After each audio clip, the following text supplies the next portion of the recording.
Hi, Mr. Issa. My name's Jack. It's very nice to meet you. Hi, Jack. It's nice to meet you too. Oh, thanks for coming in today. Did you get my instructions all fine with the parking and everything? It was all good? I did, Jack, but I trained it, mate. I don't own a car. Fair enough. That's Yeah. perfect. Yeah. All right, well, take a seat. Thank We'll you. get started now. First thing I noticed when you walked in the door, and I Yeah. can't go past it, I'm loving that Roosters jersey. Oh, mate, yes, we're in there again, We huh? are back to back. Can we do it? I think so. You say you're a fan, huh? Oh, I'm a massive fan. Fan since birth. Been watching the games with my dad ever since I can remember. Champion dad then, mate? Yeah, absolutely. He's a champion. Yeah. Are you a member or anything? Do you go to the games often? No, or? I can't afford membership, mate. But I watch it on Yeah. TV with mum. Yeah, I know All how the it time. is. Yeah. You know, together we just watch the It's a Roosters. tough situation. Look, I've got a glass of water behind you if you need any refreshments, or if you need coffee, tea, I can go out and get some for you. If Water's that's fine, mate. Thank you. no problem. Well, I just want to assure you that today's more of a touch base interview. So it's nothing too complex. It's just me getting a grasp of where your issues lie and how I can adequately help you resolve those issues. Yeah. So I also want to assure you that everything that we say here today will remain confidential. So barring any very extreme, very rare circumstances, such as, for example, where I need to protect myself in legal proceedings, or, for example, if I find out that you've been engaging in any criminal activity, which I hope is not the case, but so other situations like, for example, if the information's already out there, then I'll be able to disclose that. Or if you ask me to disclose any information, I can definitely do that. And finally, if any of this info that we exchange here today is for the public, it's of public importance. So if it's for the benefit of society, then that's information that I'll have to disclose. But apart from that, generally you can rest assured that everything that we say here today in this room will stay between you and I. So is that all okay with you?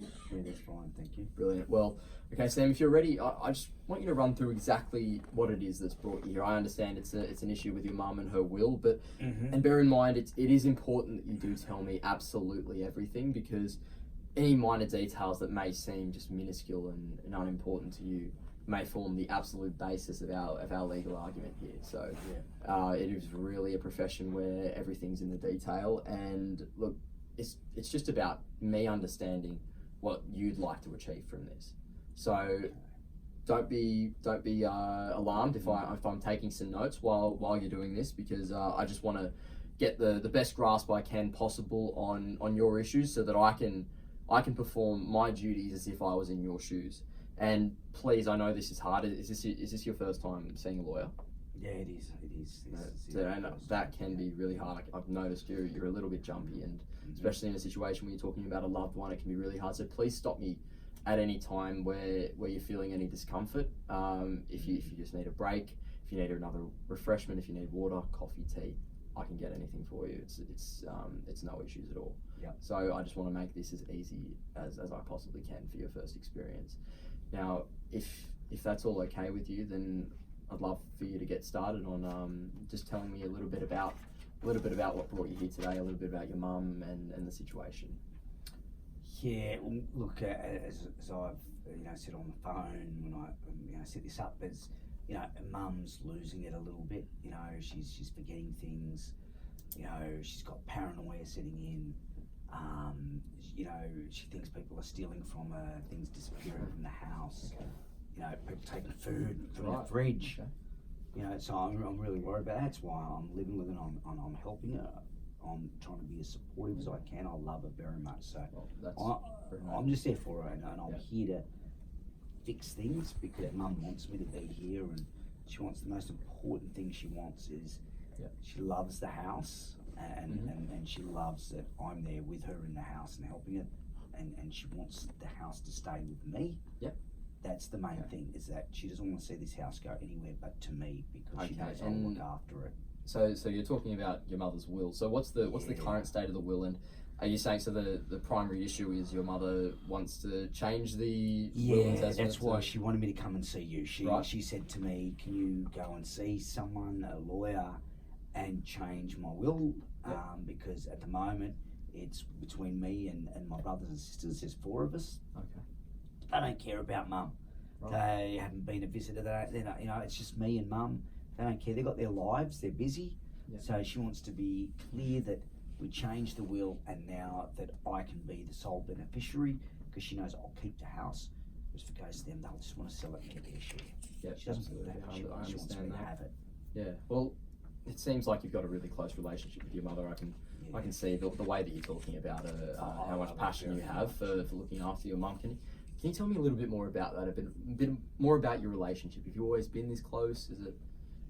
Yeah. You know, I'm there to help her. You know, you know, wasn't always around when we were kids, but I'm here with her to help her. I love her. I'm there all the time now, and you know, I've just left everything to support her. You know, to make her happy. So would it be right in saying that you're making up for lost time a little bit, and for the effort that your siblings aren't putting in? Yeah, because they're not putting in any effort. It's just me now. Right. I'm there for her always. Yeah. So your siblings, you spoke about their families and, you know, they're having lives outside. So there's nothing that they do to sort of help you? Could you tell me a little bit, give me examples of how they sort of neglect their responsibility? They don't like me being around, and so they don't come around and support. You know, they think I'm trying to just take mum's house, but I'm there to help her, and she wants me to have the house. Yeah. I'm not there to take it. I'm putting my life on hold to help her. Yeah, well, sounds to me like you feel that you're being ganged up on by your siblings, and it's you versus the world, really. She wants me to would that fix be correct? Yeah, you know, that's what we want, and she told me to do this. Well, absolutely. So if I could just hone in on the details a little bit, how long have you been living with your mother? If you could just give me an idea. Oh, a fair while now. Could you perhaps give me just an estimate in years or however long it's been? Probably about 5 months now. Okay, that's it's quite recent. Yeah. So yeah. Was it a direct result of your mother's declining health that prompted you to move in? As soon as I heard she was not well and losing it a little bit, I wanted to be there for her. Yeah, no, fair enough. So someone had to be. Yeah, if you don't mind me asking, where is it that you were living prior to 5 months? Oh, I was in Melbourne. Oh, okay. Yep, you're in Melbourne. That must have been quite the upheaval then to get out here logistically. Big move. That would have been quite an issue. Mum's worth it, you know. That's why. Yeah, you know? yeah, absolutely. I would do the She knows same for my parents. For her. Yeah. Well, how did your employers, your work, were they okay with you moving just for your mum? Were they supportive? How have they been about it? No, that's a tough one because I got fired. Oh, a little while ago. Yeah, would you like some water? If you want some water, because it was hard for me. I got fired. Oh, I'm so sorry about that. It's a tough situation already, and it's just made it even tougher, hasn't it? Yeah. And I'm happy I'm with mum. It made it easy for me to be with mum and help her. Absolutely. Yeah. So, look, you've lost your job. You moved in with your mum. You're the sole carer, from what I'm hearing. Yes, I am. And so, how is that? How do you cope financially? How are you coping emotionally? Is it all okay? Is it together? We work really well because, you know, she's got money and I've got my doll and together we support each other and we make the house work, and that's why she wants me to have the house. Yeah. Well, that seems like I think I've got a very good grasp on where you're at, where your mother's at, and the issue of your siblings being involved, and the fact that you're looking after your mother and they're not. And so I think that's all the time we have for today. I think I've got a very good grasp on where you sit and where I could potentially help you. So I'm going to go away and think about that and come back to you with a few of the issues that I see and some advice on where we go from here. But thank you very much for coming in today. And I just want to assure you that you can contact me at any time. I know how hard this situation must be. And it's really, really important that you come away from here with a very open mind about taking a few different avenues. I mean, I know this is hard. It's an internal dispute. It's, if anything, this might go between you and your siblings, and that can be really tough. But I'm sure it's all worth it to see your mother happy. Yes, that's the most important thing. She's happy and that she wants me to have the house.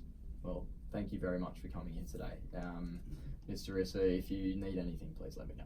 Oh, thank you, Jack. Thank you. No problem at all.